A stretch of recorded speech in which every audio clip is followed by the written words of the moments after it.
បាទបងប្អូនយើងនេះជារូបភាពបន្ថែមនៅក្នុងហេតុការណ៍គ្រោះថ្នាក់អចរាចរណ៍ដែលស្ថិតនៅតាមបណ្ដោយមាត់ទន្លេក្រុងស្វាយរៀងនៅខាងក្រោយ PM ដែលស្ថិតនៅក្នុងភូមិរោងបន្លែសង្កាត់ស្វាយរៀងក្រុងស្វាយរៀងខេត្តស្វាយរៀងគឺរថយន្ត Mark Ford ដែលបំពាក់ផ្លាកលេខគឺភ្នំពេញ 2CA នៅ5533រងការខូចខាតគឺបែកខ្ចក់ហើយនឹងបែកកង់នេះ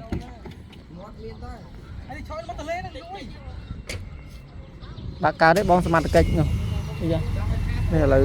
នឹងឃើញថាគឺមានវត្តមានបងសមត្ថកិច្ចចរាចរណ៍ក្រុងស្វាយរៀងបានមកដល់ទីតាំងកើតហេតុអូយប៉ះម៉ូតូខ្ញុំអត់អីទេចាំទៅលើបងនោះគឺម៉ូតូគឺរងការខូចខាតចំណែកឯរថយន្តគឺបែកកង់ជិះមកខាងណាវិញអត់ជិះមកបកើតបងជិះមកបកើតវាលឿនដែរបាទផ្លេចកោថាលឿនណាហ្មងថាលឿនដែរខ្ញុំអីផ្លូវនេះផ្លេចកោជិះតែ20នេះក៏បាក់យកឆ្កោតដែរគាត់ជិះមកមុនដែរមុនជិះមុនតែខ្ញុំឃើញឡានខ្ញុំបាក់គ្នាហ្មងខ្ញុំបាក់វាឡានតែខ្ញុំប្រអស់ហើយខ្ញុំផុតផ្សាយតែខ្ញុំវានៅឆ្ងាយយកឃើញទៅវាមកទៅបាក់បុកជាមួយកង់ឡានមកបុកជាមួយទុកសក់វាហ្នឹងបាទចឹងឥឡូវរបួសប្រហែលអ្នកនេះម៉ូតូនេះ10អ្នកទេសម្រាប់អូសម្រាប់ទេដោយសារតែម៉ូតូនឹងជិះតែម្នាក់ឯងហ៎អូខេចឹងហើយយើងមកវិញគ្នាប៉ុន្មានអ្នកអូនមកវិញ2អ្នក2ម៉ូតូអូចឹងណាយើងមកពិសានដែរទេដល់មកធ្វើការដល់មកធ្វើការ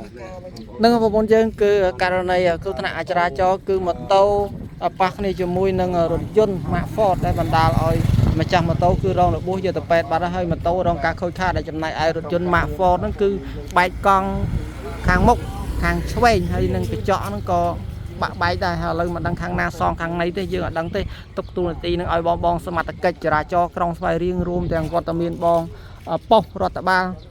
ក្រុងស្វាយរៀងនឹងយកម៉ូតូហើយនឹងរថយន្តទៅរក្សាទុកដើម្បីធ្វើការដោះស្រាយជាមួយនឹងភាគីខាងម្ចាស់ម៉ូតូហើយក្រុមការងារចង់ប្រាប់បងប្អូនថាម៉ូតូម៉ាកនេះគឺជិះលឿនណាស់ទាំង Rider ទាំង Sonic ទាំង Sony អីហ្នឹងយ៉ាមហាយ៉ាអីហ្នឹងនិយាយរួមគឺលឿនណាស់ហើយបើសិនបើជិះមិនលឿនទេវាអត់លយម៉ូតូហ្នឹងអត់លយទេអញ្ចឹងសនំពរបងប្អូនយើងហ្នឹងហើយតាលឿនតាមិនប្រុងប្រយ័ត្នដឹងតា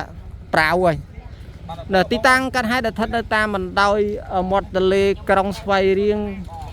ដែលស្ថិតនៅក្នុងភូមិរោងបន្លែសង្កាត់ស្វាយរៀងក្រុងស្វាយរៀងខេត្តស្វាយរៀងផ្ទាល់តែម្ដងបាទសូមអរគុណ